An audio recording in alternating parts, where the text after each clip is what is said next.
There was a story of a guru who was just a little child in India, and everyone knew that he was an incarnation of God. I mean, he was living at this, what they call an avatar level. And the people said to him, they were trying to trick him, and one of the people in the tribe said, "I'll give you an orange if you can tell me where God is."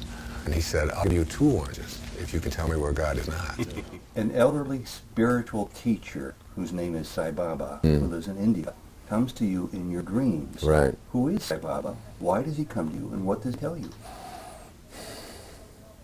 I'm not sure why he comes to me. It just started happening several years ago. I started lecturing about this being, and this is someone who lives at God consciousness. We were talking off camera before about this great teacher in India in Puttaparthi named Sai Baba, who has this gift of manifestation, materialization, just to move his conscious hands, and it's called the gift of fish and loaves in the New Testament. Where you think about feeding people, and food just appears. And he had in 1986, he had his 60th birthday, and 1,100,000 people came from all over the planet to see this holy man who had this great gift of higher awareness and higher consciousness.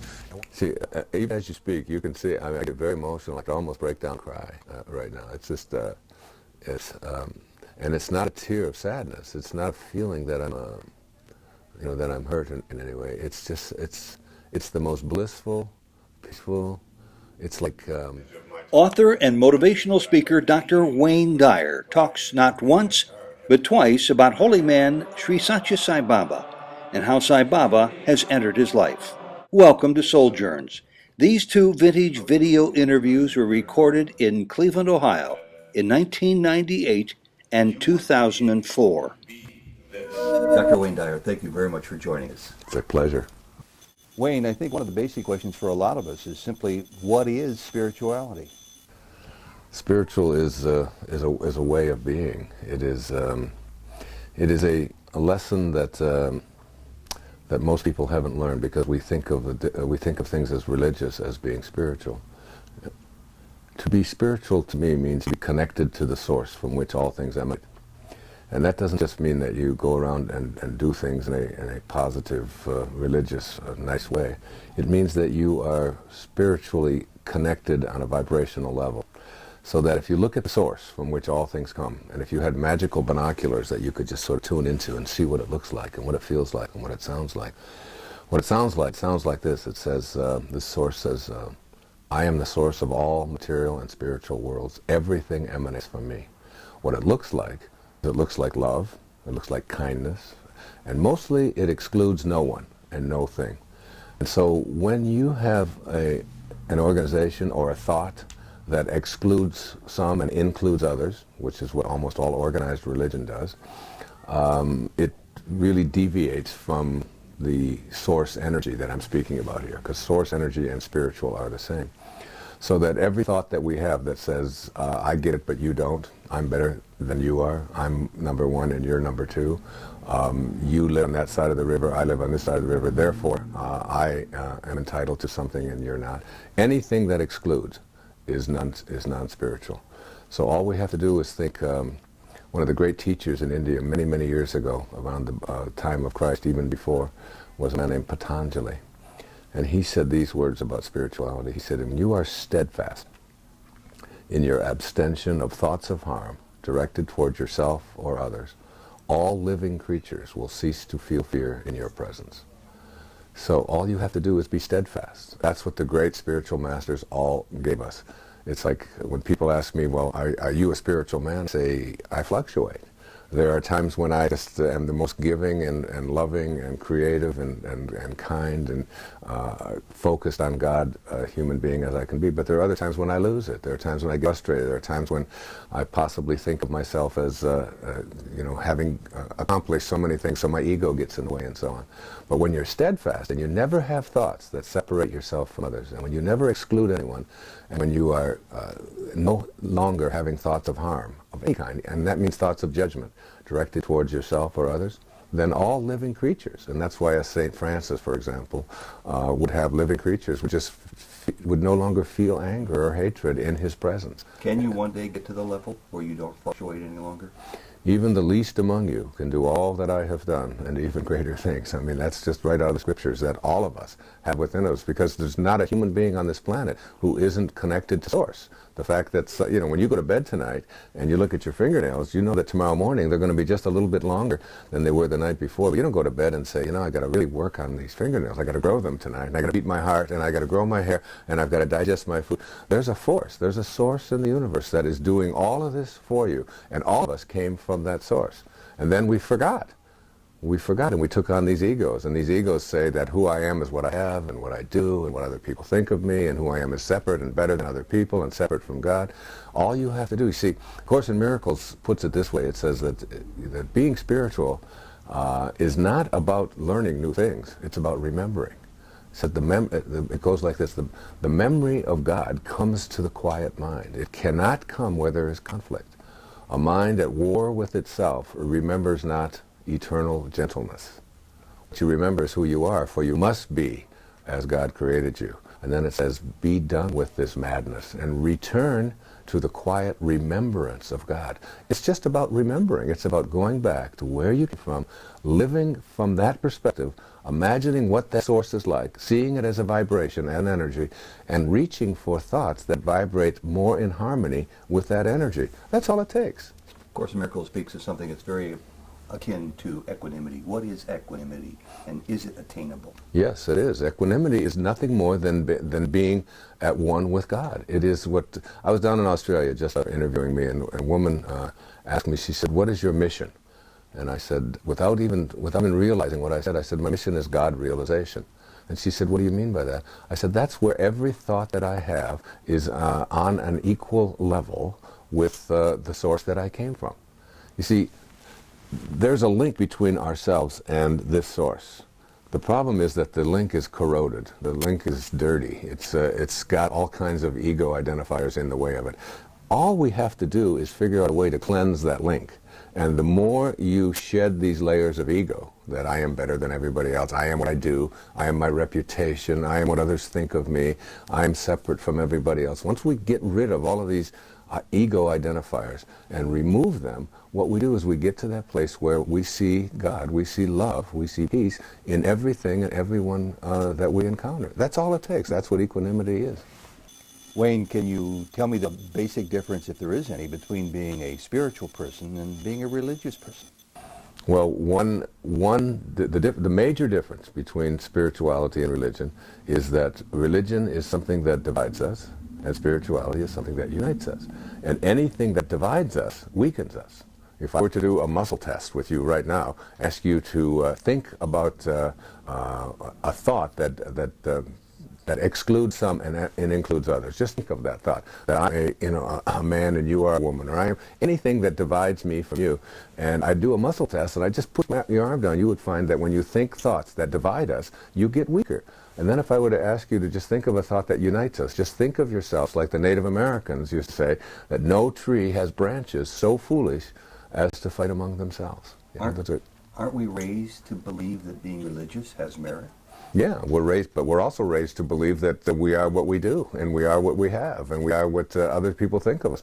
And the fact is that all of us know that we're just in temporary bodies, that these bodies are on their way to someplace else. But we're raised to believe that. We're also raised to believe that we're sitting here still, when in fact we're orbiting around the sun, we're turning on our axis, and we're hurling through space at hundreds of thousands of miles per hour. But yet we're taught all of these things, and to trust your senses and to trust what other people tell us. But there's a place within us, a deep, peaceful, loving, knowing place that know that who I am is not a human being here having a spiritual experience. It's the reverse, that who I really am is a spiritual being having a temporary human experience. That's who I am, and that's where you have to live. An elderly spiritual teacher whose name is Sai Baba, who lives in India, comes to you in your dreams. Right. Who is Sai Baba? Why does he come to you, and what does he tell you? I'm not sure why he comes to me. It just started happening several years ago. I started lecturing about this being, and this is someone who lives at God consciousness, who has what is said of Jesus, the gift of fish and loaves. So that the ability to manifest, for example, all of us have the ability to manifest something, but usually there's a time line between what we think about and what we create. Deepak Chopra and I put together a series of tapes one time, and we talked about the 4 ways to get strawberry ice cream. So the lowest way to get strawberry ice cream is to have a thought, gee, I'd really like to have some strawberry ice cream. And then you get up and go to the store and you go get your strawberry ice cream. And you had a thought, an invisible thing, and you got on your bicycle, you walked and you came back, and that's a miracle. But it's the second way to get strawberry ice cream is to have a thought and stay right where you are and tell your children to go get it. Okay, so that's like you're sitting there and so they go get it for you. So that's the second way. The third way is to have a thought, gee, I'd really like to have some strawberry ice cream. And somebody walks by and says to you, excuse me, is this your strawberry ice cream? And when that happens, we call this synchronicity, and isn't that it is like this collaboration with fate? Isn't this amazing thing? I was just thinking about strawberry ice cream, and everybody's had that experience. But the highest way to strawberry ice cream is to have a thought, gee, I'd really like to have some strawberry ice cream, and then you manifest it. And Sai Baba lives at that level of consciousness where there's no delay between a thought. It's called the gift of fish and loaves. The ability to be able to manifest from your thoughts because you're living at such a level, such a high vibrational level that your thoughts and what you are thinking about all become one, that everything is one, and he lived in that oneness. I don't have too many dreams that I remember in detail. You seem to remember these involving Sai Baba. What do they mean for you? Can you remember if they're uplifting, if they guide you, if they offer advice, or is it something else? See, even as you speak, you can see, I get very emotional. I could almost break down and cry right now. It's just, and it's not a tear of sadness. It's not a feeling that I'm, that I'm hurt in any way. It's just, it's the most blissful, peaceful. It's like, you know what it feels like to stand under a warm shower when you've been outside in the cold? It's like having a warm shower running inside of you. It's like kundalini. It's an energy that moves up and down your spine and gives you that goose flesh. Only it's internal goose flesh. It's just bliss. It's just that's what it is, and that's how I feel. You know? I know people who would look at you and hear your words and be very human, very jealous of what you have and they don't have. Why don't so many people have access to this quality that you do? Everybody has access to it. They just they believe that they don't. It's like your question itself has resistance built into it. The idea is that if you believe that you don't have something, then you don't have it, and it's like you've created resistance. If you use terms like the worst case scenario, then you'll create it. If you believe that things can't be, then you become what you think about. As a man thinketh, so is he. It's basic, simple metaphysics 101. Change the way you look at things, and the things you look at change. Forgive me for asking so many questions about one spiritual teacher. What is it that you suppose Sai Baba wants of your life? You're 65? 64. Will you still want me? Will you still love me when I'm 64? So what does he want of you? I used to hear that song when I was in my 20s and think, well, nobody lives that long anyway, so why would they even sing that? Joke's on you. Right, yes. I honestly, the honest answer to that is I just don't. This might be a good preparation interview in that I'm aware of your intentions, your desire. I'm not sure if you're going to actually follow through with it. To see Sai Baba one day, I'd be curious to swap notes with you later to find out how different he may be, or undifferent, from your dream reality to meeting him in the flesh. There's no difference. I already know that.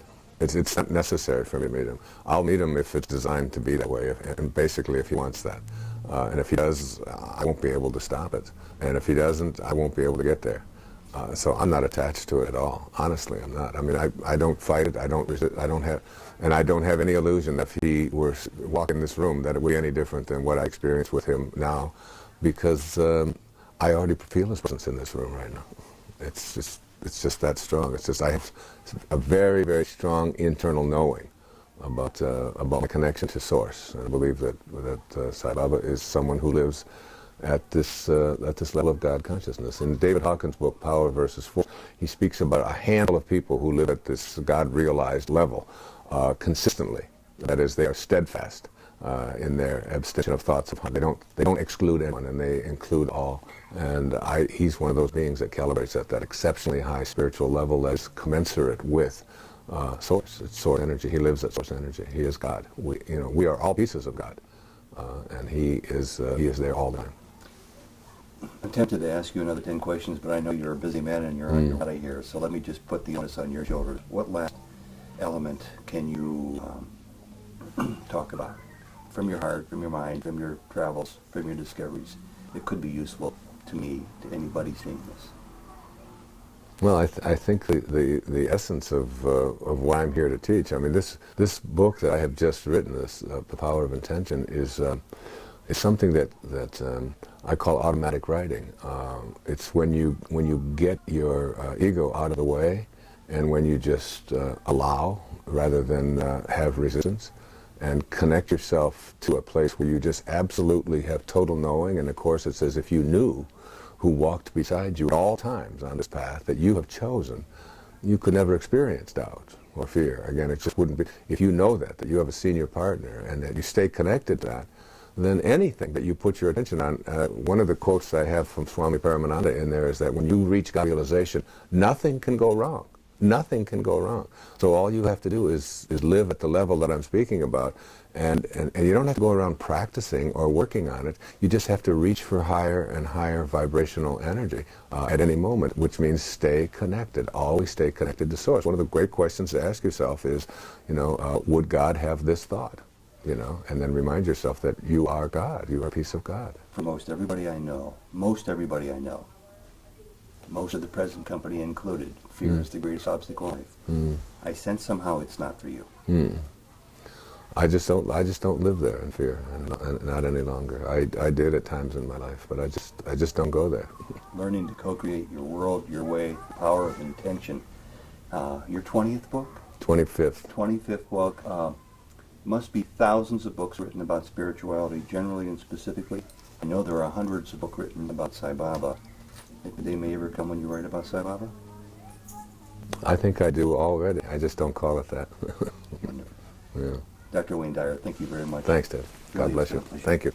Remember? 4 years old. It was 1976. No, it was 1976. And you're from Detroit, right? From Detroit. Okay. I was coming through with Erroneous Zones, and Fred and I did the show then, and I think I've done it 30 or 40 Well, I times. think since. I've been here almost from day one in the Morning Exchangers on Yeah. watching you guys, so Yeah. it's like Have old many family. co-hosts Yeah. and, co-hostesses and- Have a seat right over there, if you will. Okay, Jane. To Channel 25. Well, he's going to Detroit. And then from there, Oh, he is? now I'm doing that Detroit too. I got to speak in Detroit tomorrow. You're going to I'm driving Detroit. I'm going to 25 from here. Wayne, one question I've been wanting to ask you for a long time is, I hear you more than ever now, not that you do it frequently, but more than ever talking about God. I don't recall that being part of your discussions, of your talks, of your lectures in years gone by. You must be more comfortable with that. Well, I don't think I was there at that time.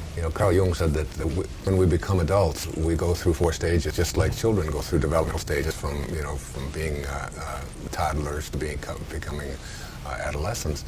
That when you reach adulthood, you don't just stop. And he said he used archetypes, and he said the 4 stages of adulthood are the athlete, which he said it wasn't a put down of athletes or athletics, it was just the time in our adult life when our primary emphasis is on our body, what it can do, what it looks like, how beautiful it is, how strong it is.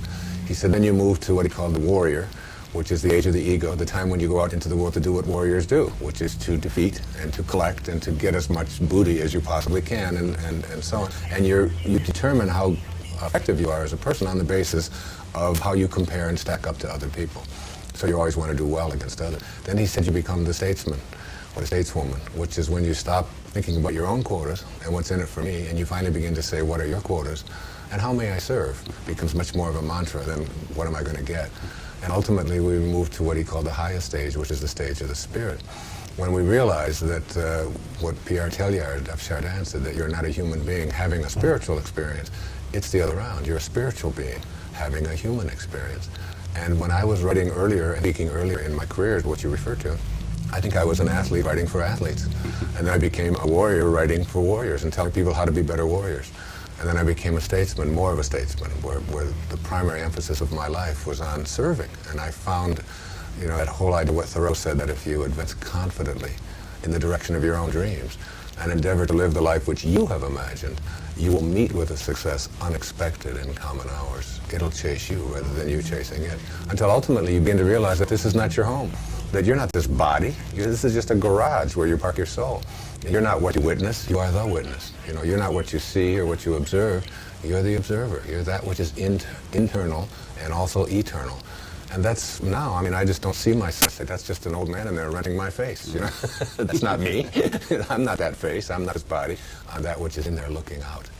It's one thing to be a person who's capable of finding the courage to speak this way. It's another thing to be a person who's comfortable speaking this way. I would put you in that latter category now. Yeah. When did the comfort factor kick in? You know, it's just sort of an evolutional kind of thing. I've had some very powerful experiences in my life, in my own relationships. We're talking about the falls of our lives, the struggles that we go through. I remember a time in my marriage when my wife and I were talking about splitting up and so on, and I was going through great pain about that, and that softened me. It made me a stronger person. It made me a better person. Is there ever a time for anybody when what appears to be adversity is truly adversity, or is it not, in fact, the building blocks of a blessing? Well, I think this is a perfect universe. I don't think there are any mistakes in this universe, any whatsoever. I think that the same... So war, homicide, all of those things rape and robbery. Yeah, they're great. They're lessons that are very difficult for us to rationalize, and there's certainly things...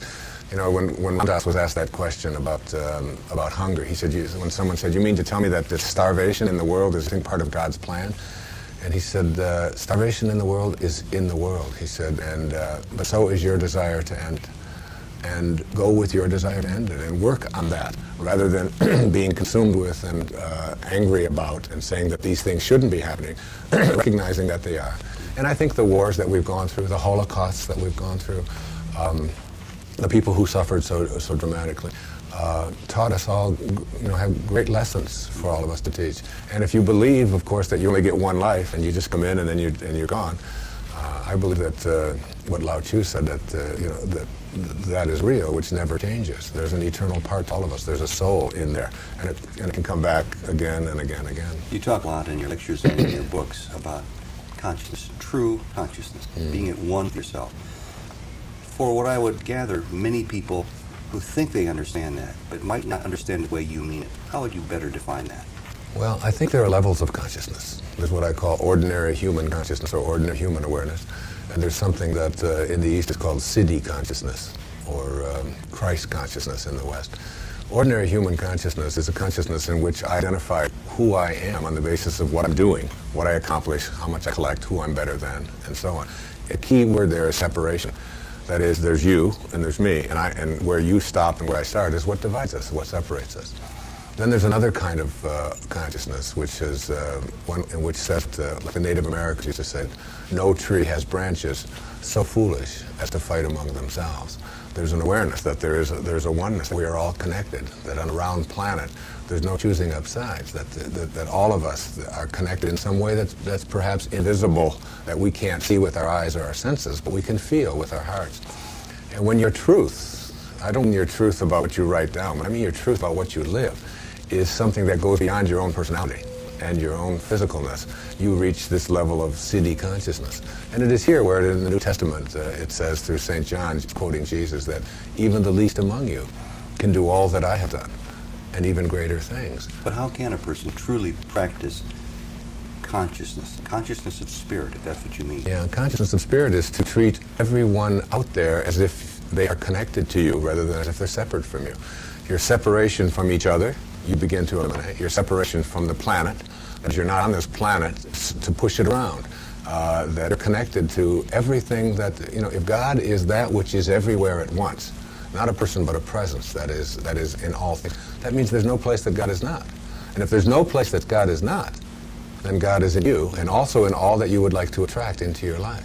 And so consciousness is realigning your inner attention with this awareness that you are connected to everything. There was a story of a guru who was just a little child in India, and everyone knew that he was an incarnation of God. I mean, he was living at this, what they call an avatar level. And the people said to him, they were trying to trick him, and one of the people in the tribe said, "I'll give you an orange if you can tell me where God is." And he said, "I'll give you 2 oranges if you can tell me where God is not." There is no place that God is not. Once you know that, you are connected to God. We were talking off camera before about this great teacher in India, in Puttaparthi, named Sai Baba, who has this gift of manifestation, materialization, just to move his hands. And it's called the gift of fish and loaves in the New Testament, where you think about feeding people and food just appeared.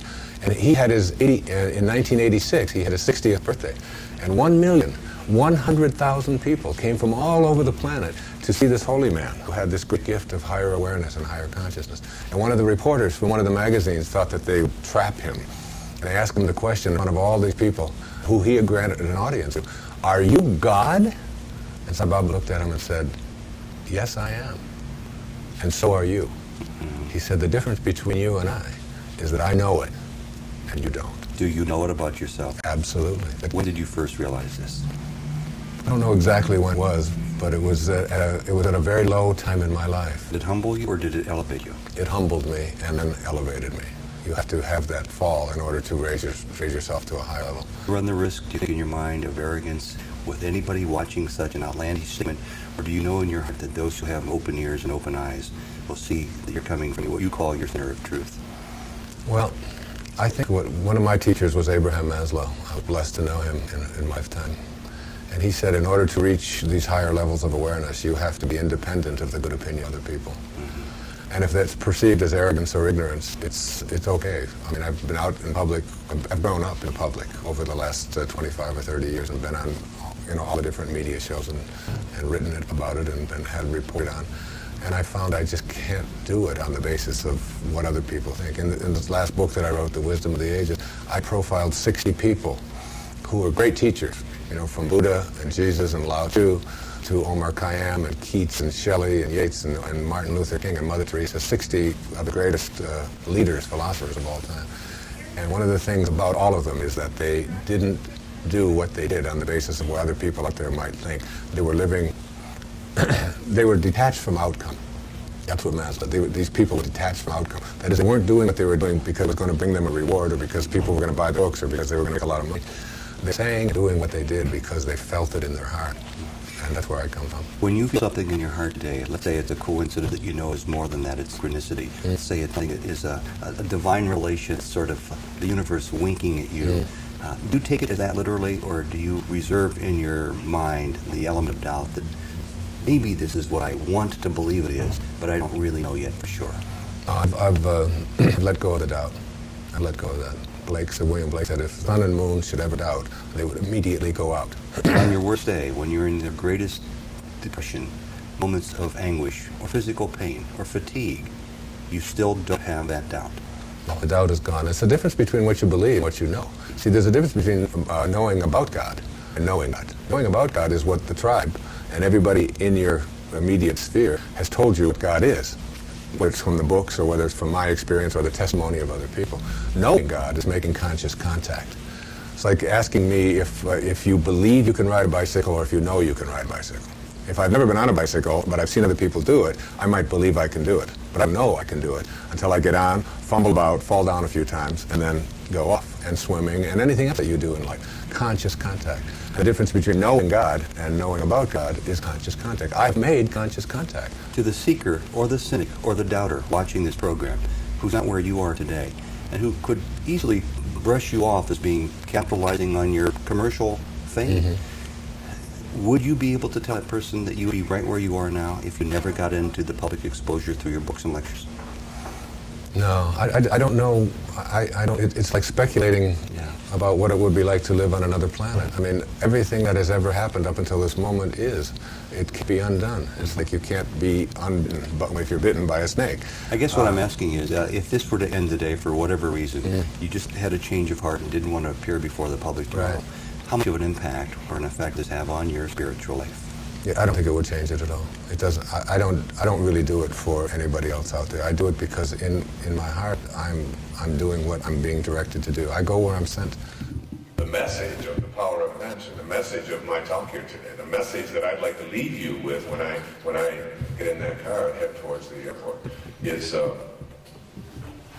that you want to be able to be this.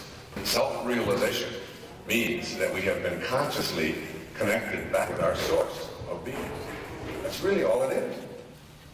I was in a room one time in Arizona